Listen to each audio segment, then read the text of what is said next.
Hello, I'm Xochitl Mora. Welcome to your McAllen Minutes. If you missed the McAllen City Commission meeting of June 26th, don't worry. Here's a brief recap of what was discussed. McAllen Mayor Javier Villalobos called the McAllen City Commission meeting to order, and after the Pledge of Allegiance, District 6 Commissioner Pepe Cabeza de Vaca gave the invocation. The meeting began with a proclamation read by District 4 Commissioner Rudy Castillo, joined by Parks and Recreation Director Denny Moline and his staff, to proclaim July as National Parks and Recreation Month in McAllen, which is a great opportunity to demonstrate the valuable benefits of local parks and recreations, including celebrating all the ways they help make our communities great through conversation, health and wellness, and social equity. They not only beautify neighborhoods, but also promote opportunities for a healthier, smarter, more effective, and resilient people.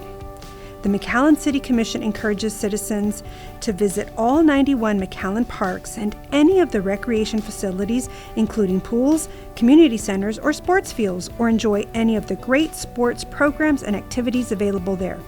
Congratulations, Denny and team.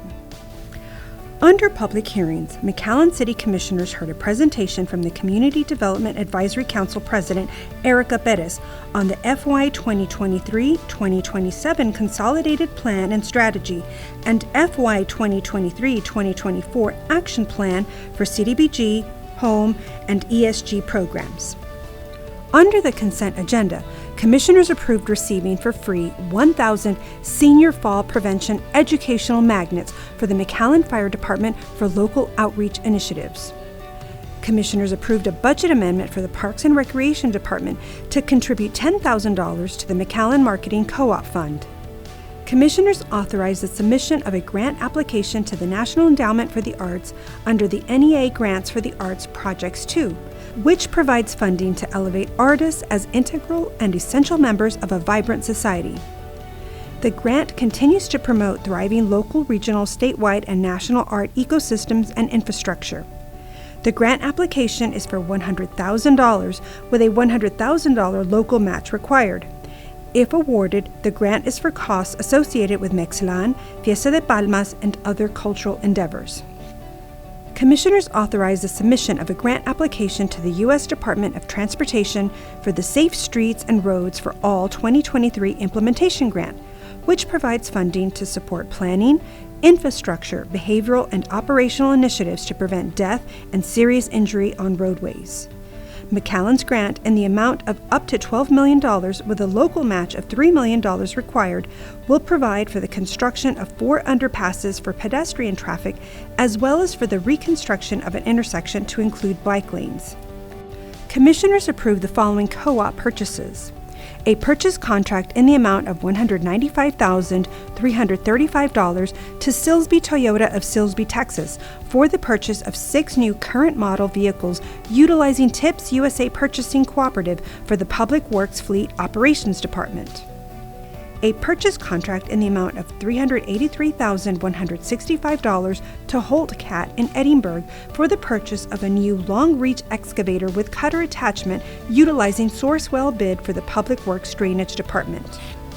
Commissioners approved the status report for the Planning Department, which included 2 new residential, 1 new commercial, and 1 new industrial subdivisions, and 2 recorded residential subdivisions.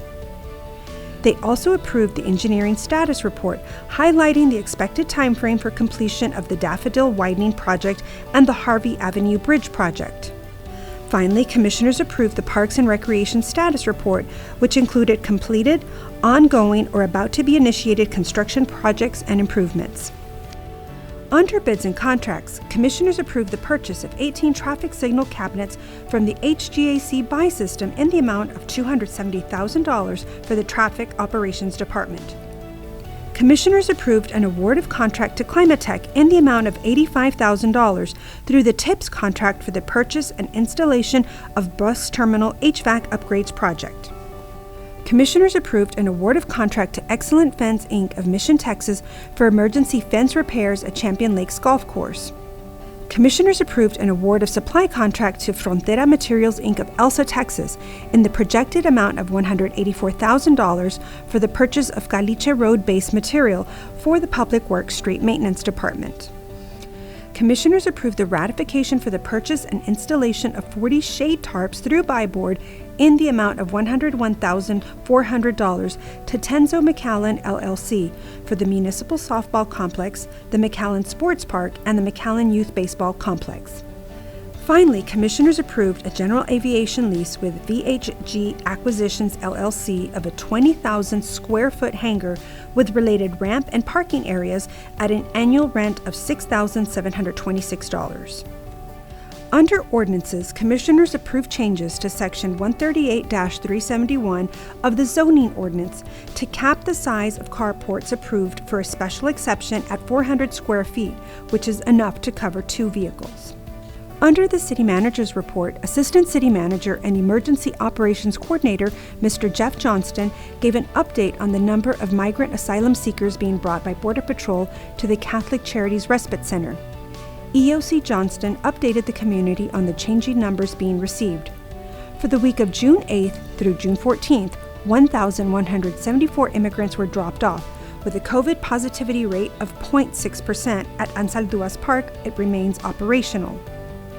Additionally, over the past several weeks, 12 Texas Division of Emergency Management buses have departed from Ansalduas Park to New York, Chicago, Denver, or Los Angeles, at the immigrant's choice to utilize the transportation and after Catholic Charities vetted to ensure that there was a family member or friend to receive them.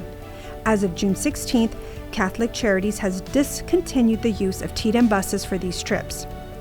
EOC staff remains in contact with Border Patrol and all federal, state, and local partners assisting in the effort to receive and process the immigrant asylum seekers in anticipation of unexpected changes to the present status.